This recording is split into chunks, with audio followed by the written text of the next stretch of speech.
Assalamualaikum warahmatullahi wabarakatuh. Sebelumnya perkenalkan, nama saya Husen, mahasiswa Prodi KPI UIN Sunan Ampel Surabaya semester 6. Ingin menjelaskan sedikit tentang apa itu iman, Islam, dan ihsan.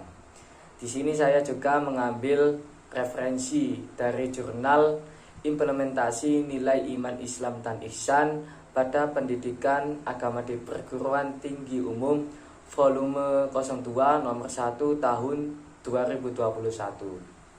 Baik, mahasiswa sekarang harus mampu mengimplementasikan nilai iman, Islam, dan ihsan sebagai pemahaman yang sangat mendasar, sehingga akan mengikat hati dan jiwanya pada kebaikan sesuai dengan tujuan pendidikan, yaitu membentuk pribadi yang berakhlakul karimah. Pentingnya pendidikan iman, Islam, dan ihsan menjadi satu kesatuan akan berpengaruh terhadap perbaikan perilaku individu.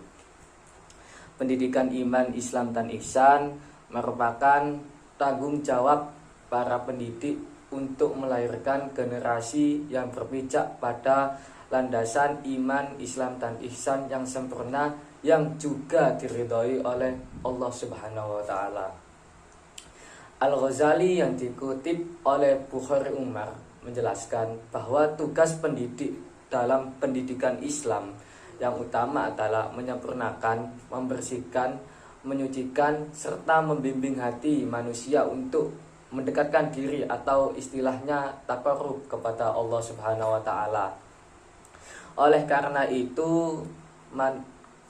itu fungsi dan tugas pendidik dalam pendidikan Islam dapat disimpulkan menjadi 3 bagian, yaitu yang pertama sebagai pengajar atau instruksional. Nah, sebagai pengajar yaitu yang bertugas merencanakan program pengajaran dan melaksanakan program yang telah disusun serta melakukan penilaian setelah program itu dieksekusi atau dilakukan. Yang kedua sebagai pendidik atau edukator yang mengarahkan peserta didik pada tingkat kedewasaan dan berkepribadian kamil seiring dengan tujuan Allah menciptakannya. Yang ketiga sebagai pemimpin atau manajerial yang bertugas sebagai memimpin, mengendalikan diri sendiri, baik peserta didik dan masyarakat yang terkait terhadap berbagai permasalahan yang menyangkut upaya pengarahan, pengawasan, pengorganisasian, pengontrolan, dan partisipasi atas program pendidikan yang telah dilakukan sebelumnya. Tujuan pendidikan bukan hanya mencerdaskan manusia, tapi bagaimana aktivitas pendidikan bisa dilandasi dengan iman, Islam, dan ihsan. Pentingnya implementasi iman, Islam, dan ihsan pada pendidikan agama Islam di perguruan tinggi umum mempengaruhi pada karakter dan akhlak yang mulia. Dengan berpedoman pada Al-Quran dan As-Sunnah sebagai sumber utama kajian dalam proses pendidikan di perguruan tinggi umum, juga setiap mukmin pasti muslim, karena orang yang telah beriman secara benar pasti akan mampu merealisasikan iman, Islam, dan ihsan secara benar pula.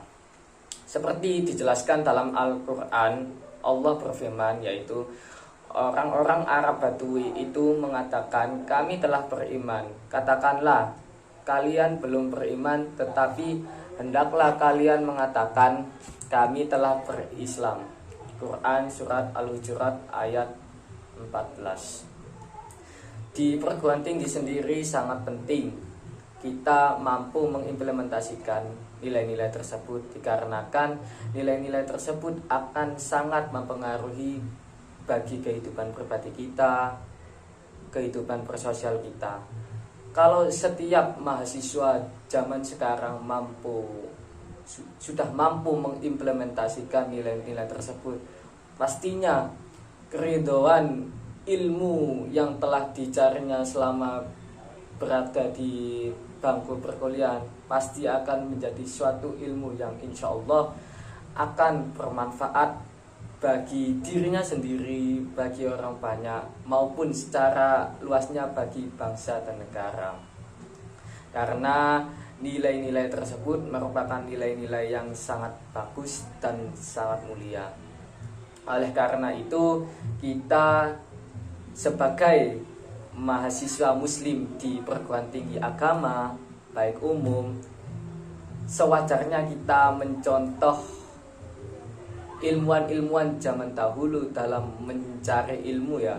Seperti kan banyak dulu ilmuwan-ilmuwan zaman dahulu yang mencari ilmu itu dilandasi dengan iman, Islam dan ihsan yang benar, seperti Umar bin Khattab, seperti ilmuwan-ilmuwan Avicenna, yaitu ilmuwan yang pada masanya itu sudah mencetuskan ilmu kedokteran yang sangat terkenal, bahkan karya-karyanya dipakai oleh ilmuwan-ilmuwan zaman sekarang. Oleh karena itu, kita sebagai mahasiswa zaman sekarang atau yang namanya agen of change, agen perubahan, mampu mewarisi keilmuan pendahulu kita dan mampu mengimplementasikannya di kehidupan kita dan kehidupan bangsa dan negara.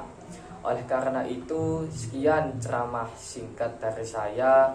Apabila terdapat kesalahan kata ataupun lain-lainnya, mohon dimaklumi karena saya hanya manusia biasa. Wallahul muwaffiq ila aqwamit thoriq. Assalamualaikum warahmatullahi wabarakatuh.